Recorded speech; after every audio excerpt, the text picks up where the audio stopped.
Vamos en 6 a.m. a esta hora la actividad parlamentaria fundamental esta semana, sobre todo en lo que tiene que ver con el futuro de la reforma laboral.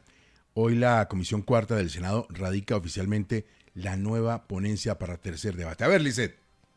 Nuevo intento que tiene el Congreso de la República después de que rechazara la consulta popular presentada por el gobierno de Gustavo Petro para blindar derechos de los trabajadores. La ponencia se va a radicar este lunes y es resultado del trabajo de los senadores que integran la Comisión Cuarta. Sin embargo, aunque el texto no ha sido revelado oficialmente, ya genera fracturas internas, pues la senadora Aída Bella anunció que presentará su propia ponencia con propuestas distintas. La polémica se ha dado por algunos puntos de la nueva protesta que se separarían mucho de lo que el gobierno considera sería una buena reforma para los trabajadores, principalmente en lo que tiene que ver con las horas nocturnas, el salario en los días festivos y el contrato laboral para los jóvenes del SENA. La senadora Angélica Lozano ha venido liderando estas reuniones y asegura que se ha dado el debate como lo establece la ley. Lista la ponencia para tercer debate de la reforma laboral, construida por los 15 senadores entre lunes y jueves. El lunes radicaremos y expondremos en rueda de prensa de los 15 senadores el contenido de la ponencia. El martes se debatirá y se votará. El compromiso del Senado es lograr una reforma laboral justa a mitad de año por ley. Sin embargo, el presidente Gustavo Petro no ha ocultado su malestar frente a los cambios que, según él, están desvirtuando el espíritu oficial de la reforma. Esto va en línea con la posición que tomaron ayer las centrales unitarias de trabajadores, la CUT y la CGT, quienes también rechazaron la ponencia y anunciaron que no van a respaldar el nuevo texto. El ministro del Interior, mientras tanto, asegura que ven con preocupación la alerta de que no se respeten los derechos de los trabajadores. Y es que hay que recordar que la semana pasada el Congreso adelantó una serie de audiencias públicas con sindicatos, gremios y ciudadanos para escuchar diferentes posiciones frente a este texto, cuyo objetivo final es garantizar los derechos de los trabajadores en Colombia. Varios puntos ahí que toca Lisset, Gustavo, que han cambiado, se han ido modificando el fin de semana. Mire, el viernes, cuando pregunté por este asunto, lo que me contaron es que en el gobierno había una preocupación, lo contamos acá el viernes temprano, de que en la Comisión Cuarta estuvieran haciendo unas excepciones para dominicales y festivos y horas nocturnas, es decir, incluir a unos trabajadores pero dejar por fuera a muchos otros. El gobierno dice que es cerca del 80% los que quedaron excluidos de ese beneficio que traería la reforma. Los senadores de la Comisión Cuarta dicen que en realidad es más como el 50%. Hasta el viernes, ¿cómo estaba? Hay una excepción, sí, para microempresas, pero el argumento de ellos es que no hay empresas de vigilancia, por ejemplo, que sean pequeñas, con menos de 10 empleados. De los sectores que hicieron lobby, lo que me dijeron en su momento es que ninguna había obtenido esa excepción, pero por tamaño de microempresa sí, es decir, los de menos de 10 trabajadores. Primer punto, pero me dicen también que el fin de semana eso pudo modificarse por cuenta de todo esto que ha ocurrido, que ya nos va a explicar el doctor Cristo. Y lo otro, Gustavo, es en efecto lo del SENA. El SENA, Gustavo, es un punto de honor para el gobierno. Lo que el gobierno quisiera en la reforma laboral es que se le pagara el salario completo a los aprendices del SENA con prestaciones. Hoy en día funciona de manera distinta, se les paga por porcentaje, 50% del mínimo, y cuando ya están presencialmente en la empresa, los aprendices del SENA reciben el 75% del salario mínimo. Eso es lo que quieren hacer y ese es un punto que también en efecto está en discusión en la Comisión Cuarta, porque les parece que eso lo que haría es desincentivar a que las empresas contraten a esos aprendices del SENA y que prefieran pagar la multa, entre comillas, que se les pone por no hacerlo. Pues yo no sé, doctor Cristo, cómo vamos a pegar esta vajilla. Yo escuchaba el viernes a Vanessa cuando contaba lo de Aída Abello con Pascual y esto está pintando muy mal. Esto se complicó, sí. Gustavo, la luna de miel, digamos, sobre la reforma laboral en la Comisión Cuarta se acabó, duró poco, pero digamos que hay que seguir manteniendo el optimismo. ¿En qué sentido? No hay ponencia de archivo, va a haber discusión. Yo creo que lo que esperaba la presidenta de la comisión, que mañana todos llegaran tomados de la mano y todos de acuerdo en un texto, pues eso es imposible en el Congreso, tampoco hay que ser tan optimista. Una primera observación, Gustavo. La ponencia de Aída Bella ya fue radicada en la madrugada de hoy.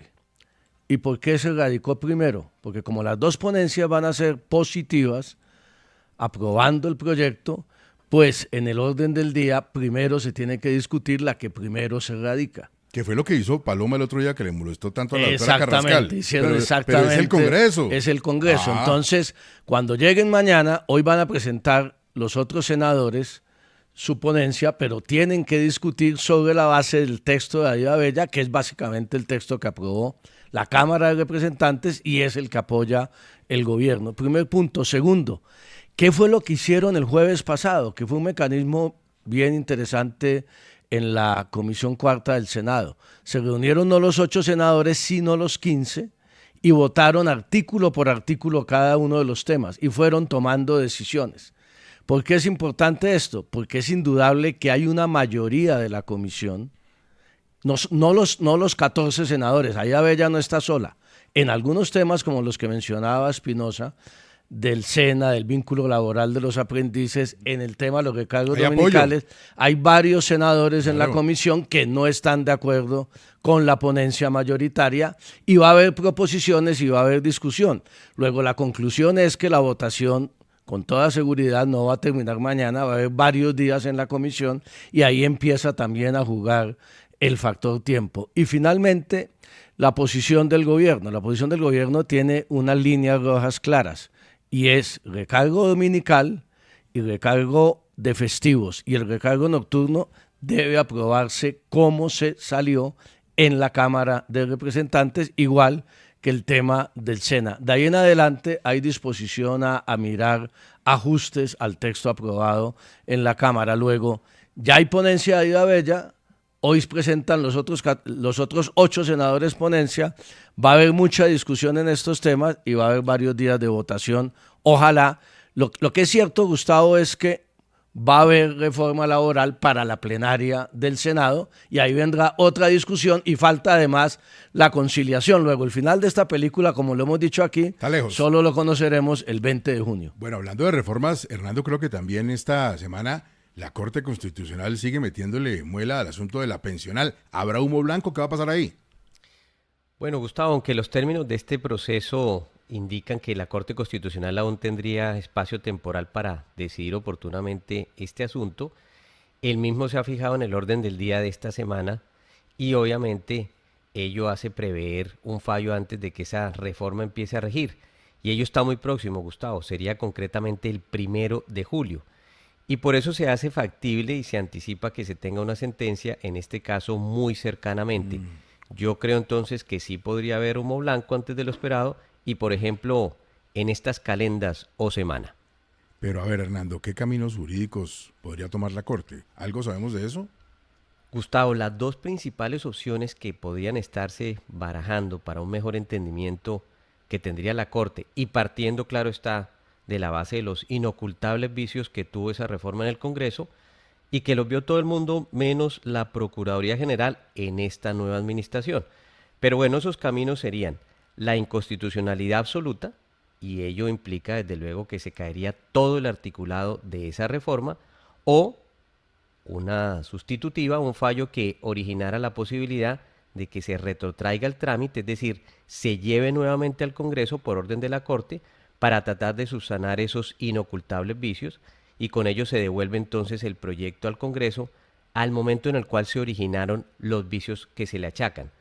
Pero esa segunda alternativa, Gustavo, tiene un problema, y es cómo van a justificar los magistrados que auspicien esa alternativa el tema finalmente de las pruebas que presuntamente indican que esa ley fue comprada con recursos del escándalo de la unidad de riesgo. Pero esas son las dos variables que se están manejando al interior de la Corte Constitucional, Gustavo.